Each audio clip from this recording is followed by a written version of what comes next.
बिस्मिल्लाहिर्रहमानिर्रहीम, अस्सलाम वालेकुम। और इस वीडियो में हम करेंगे एडजस्टिंग इंचीज और रिवर्सिंग इंचीज की प्रैक्टिस।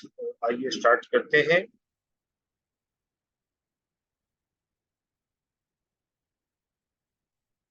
ये हमारा पहला प्रैक्टिस क्वेश्चन है जिसमें हमने कुछ एडजस्टिंग इंचीज डाली हैं जिसकी हमें एडजस्टिंग इंचीज बनानी होगी। Practice question pass adjusting inches assuming year and on 31 दिसंबर 2022।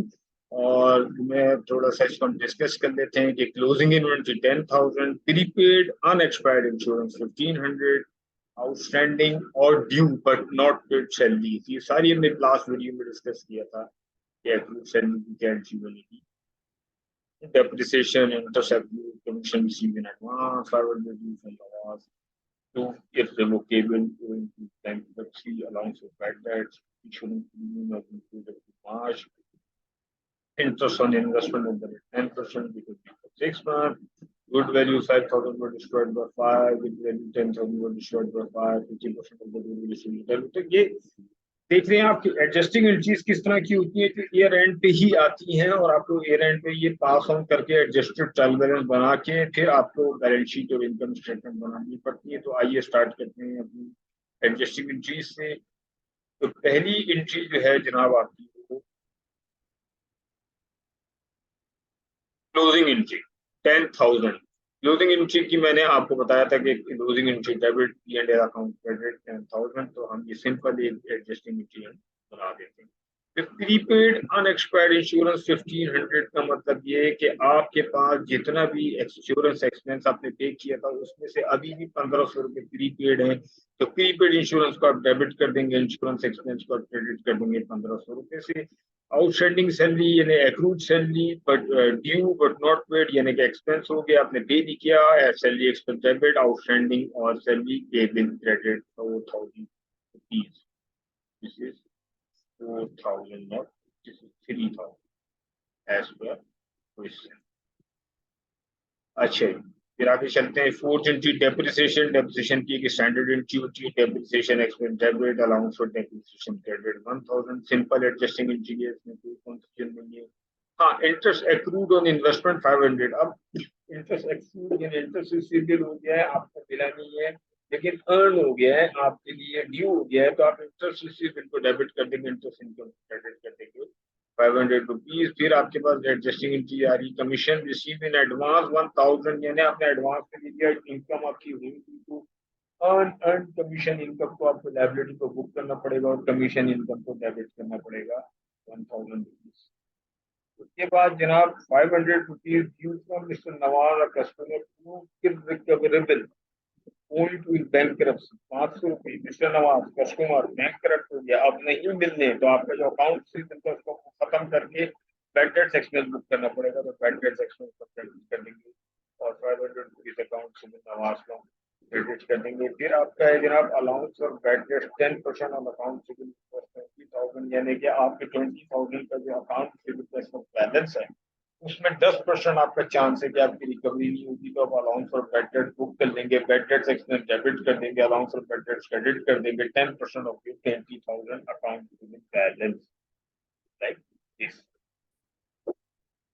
उसके बाद जनाब insurance premium has been paid up to March 31, 1,800 रुपये per annum initially recorded as an expense. आपने 1,800 रुपये 31 मार्च 2023 तक के पे किए हुए हैं एज एन एक्सपेंस और आपने एक्सपेंस बुक कर लिया था। तो अब आप ये देखिए कि आपका ईयर एंड क्या है, आपका ईयर एंड है 31 दिसंबर 2023। तो आपने जो एक्सपेंस पे कर दिया है, जो इंश्योरेंस पे कर दिया, वो अगले 3 महीनों का भी पे कर दिया है।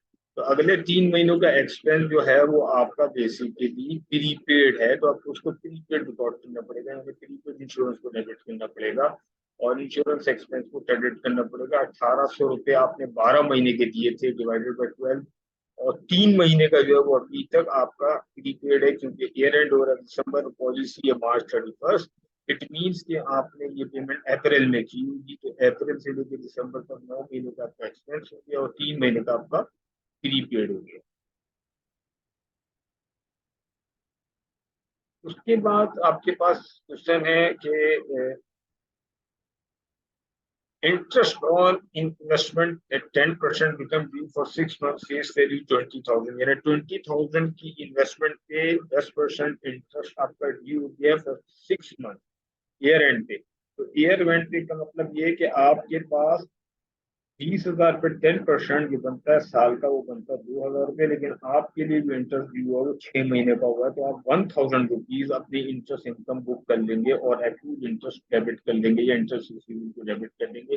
20,000 multiply by 10% multiply by 6 divide by 12, यानी कि 6 महीने का आप इंटरेस्ट बुक करेंगे, पूरे साल का बुक नहीं करेंगे।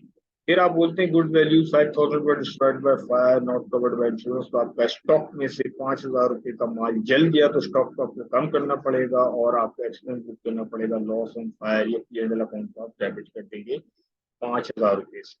अच्छा, नेक्स्ट एंट्री बड़ी ट्रिकी है कि goods value 10,000 were destroyed by fire but insurance company admitted only 50% of claim, यानी कि 10,000 का माल जला, जिसमें से 5,000 रुपये तो आपका लॉस है और 5,000 रुपये इंश्योरेंस कंपनी आपको दे देगी। तो loss on fire P&L account में 5,000 जाएगा और 5,000 जाएगा इंश्योरेंस रिसीवेबल या इंश्योरेंस क्लेम रिसीवेबल में, और टोटल इन्वेंट्री आपकी 10,000 रुपये से कम हो जाएगी, क्योंकि आपका टोटल स्टॉक जो जाया हुआ वो 10,000 का हुआ, जिसमें से 5,000 रुपये आपको इंश्योरेंस कंपनी क्लेम दे देगी और 5,000 रुपये आपका अपना लॉस है।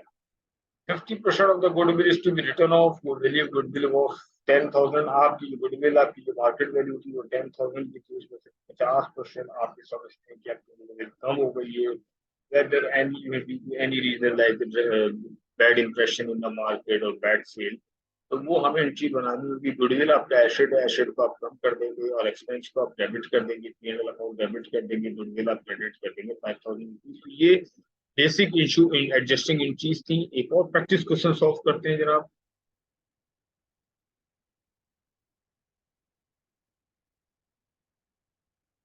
अच्छा जी, प्रैक्टिस क्वेश्चन ये है कि the following balances have been taken from pre closing trial balance,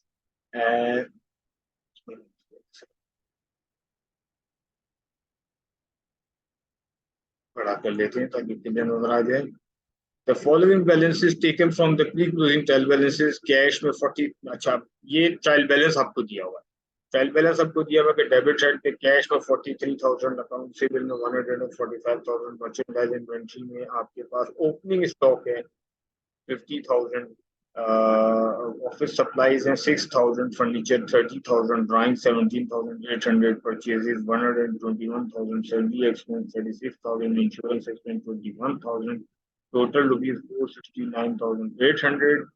credit balance में जनाब आपके पास अलाउंस फॉर डेप्रिसिएशन फर्नीचर 6,000 पहले से बुक हुआ हुआ है, अकाउंट्स बिल में आपके पास पड़े हुए 54,000, कैपिटल आपका है 140,000, सेल है 233,800, rent revenue 86,000, debit and credit side पे दोनों का टोटल है 469,800। सप्लीमेंट्री डेटा फॉर एडजस्टमेंट, आपको एडजस्टमेंट पास क्या करनी है, अनएक्सपायर्ड इंश्योरेंस 7,000, यानी इंश्योरेंस एक्सपेंस 21,000, जिसमें से अनएक्सपायर्ड है 7,000, टोटल सैलरी एक्सपेंस है 36,000, उसमें से सैलरी एक्सपेंस साल का 40,000, क्लोजिंग इन्वेंट्री है 32,000, डेप्रिसिएशन आपको साल का बुक करना है 3,000, ऑफिस सप्लाईज अनयूज, यहाँ पे ऑफिस सप्लाईज आपके पास हैं, ऑफिस सप्लाईज 6,000, जिसमें से अनयूज बची हैं 1,700, और अनअर्न रेंट, यानी जो रेंट रेवेन्यू 36,000 है, इसमें से अनअर्न रेंट है 5,000। Prepare necessary adjusting and reversing entries at December 31st, 2002। आइए इसकी एडजस्टिंग एंट्री पास करते हैं। ये मैंने यहाँ पे नोट्स पे ये सवाल कॉपी कर दिया है, और पहली एंट्री थी जनाब की अनएक्सपायर्ड इंश्योरेंस 7,000, तो आपने पहले इंश्योरेंस एक्सपेंस बुक किया वो 21,000, उसमें से अनएक्सपायर्ड कितना है 7,000, इट मीन्स कि आपका प्रीपेड रेंट है 7,000, तो आप प्रीपेड रेंट को डेबिट कर देंगे 7,000 और इंश्योरेंस एक्सपेंस को डेबिट कर देंगे 7,000। सिंपल एंट्री है, कोई रॉकेट साइंस या कोई कॉम्प्लिकेशन नहीं है। सैलरी एक्सपेंस पूरे साल का 40,000, अब आपका ट्रायल बैलेंस देखें, पूरे साल आपका सैलरी एक्सपेंस आप बुक कर चुके 36,000, लेकिन ईयर एंड पे आपको पता चल रहा है कि आपका साल का सैलरी एक्सपेंस है 40,000, इट मीन्स कि 4000 और एक ऐसा एक्सपेंस है जो आपको रिकॉर्ड करना है, क्योंकि अभी तक आपने सिर्फ 36,000 रिकॉर्ड किया, तो आप सैलरी एक्सपेंस को डेबिट करेंगे 4000 से और सैलरी पे बिल को क्रेडिट कर देंगे 4000 से, नरेशन लिख देंगे टू एडजस्ट सैलरी पे बिल, क्योंकि आपका आउटस्टैंडिंग या सैलरी है 4000। उसके बाद जनाब तीसरी adjusting entry closing inventory simple P&L account debit, closing inventory debit, P&L account credit 32,000। फिर डेप्रिसिएशन सिंपल एंट्री है, depreciation expense debit, allowance for depreciation credit 3000। Office supplies unused 1700 रुपए। आपके पास ऑफिस सप्लाई पहले कितनी रिकॉर्ड हुई थी अपने ट्रायल बैलेंस में, देखिए 6000। 6000 में से अब आपके पास अनयूज कितनी है, 1700 रुपए। तो इसका मतलब क्या हुआ, आपका एक्सपेंस कितना हुआ, वो हुआ 4300 रुपए। ऑफिस सप्लाईज डेबिट और ऑफिस सप्लाईज को क्रेडिट कर दें 4300 से, ताकि आपकी ऑफिस सप्लाईज का बैलेंस ऑटोमेटिकली 1700 पे आ जाएगा, जो ये लिखा होगा। अनअर्न रेंट 5000 रुपए। यहाँ पे आपके पास रेंट रेवेन्यू आप कितनी बुक कर चुके हैं, 36,000। इसमें से अनअर्नड है अभी तक आपके पास ड्यू नहीं हुए, तो आप अनअर्न रेंट को क्रेडिट कर देंगे और रेंट इनकम या रेंट रेवेन्यू को डेबिट कर देंगे, ताकि रेंट रेवेन्यू आपकी 31,000 पे आ जाए। अच्छा जी, अब इसके बाद रिवर्सिंग एंट्रीज, तो हमने क्या फॉर्मूला तय किया था रिवर्सिंग एंट्रीज का, कि जहां जहां एसेट डेबिट हो रहा हो, जहां जहां लायबिलिटी क्रेडिट हो रही हो, यानी प्रीपेड डेबिट हो रहा है या बिल डेबिट हो रहा है या सैलरी पेबल क्रेडिट हो रहा है या आउटस्टैंडिंग सैलरी क्रेडिट हो रहा है, तो उसको हम रिवर्स कर देंगे। तो हमारे पास यहाँ पे जो इंश्योरेंस, प्रीपेड इंश्योरेंस हमने यहाँ डेबिट किया था, लाइन बाय लाइन चले, यहाँ पे एसेट डेबिट हो रहा है और ये सैलरी पे बिल क्रेडिट हो रहा है, ये दोनों एंट्री रिवर्स हो जाएंगी। Insurance expense debit, prepaid insurance exactly debit credit reverse हो जाएगा, salary expense debit, salary credit. और जहाँ पे लायबिलिटी क्रेडिट हो रही है वो है अन रेंट इनकम। अन रेंट इनकम वाली जो एडजस्टिंग एंट्री है, इसको हम रिवर्स कर देंगे, अन रेंट इनकम को डेबिट कर देंगे और रेंट इनकम को हम क्रेडिट कर देंगे। इस एंट्री को नहीं छुए, क्लोजिंग इन्वेंट्री और P&L अकाउंट, इसको ये एग्जेम्पशन है, एक्सेप्शन है, इसको हम रिवर्स नहीं करते। बाकी जितने एक्सपेंसेस हमने टेम्परेरी तौर पर लायबिलिटी एसेट बुक की उनको हम रिवर्स कर देते हैं, ताकि आपका ट्रायल बैलेंस सही रहे अगले महीने।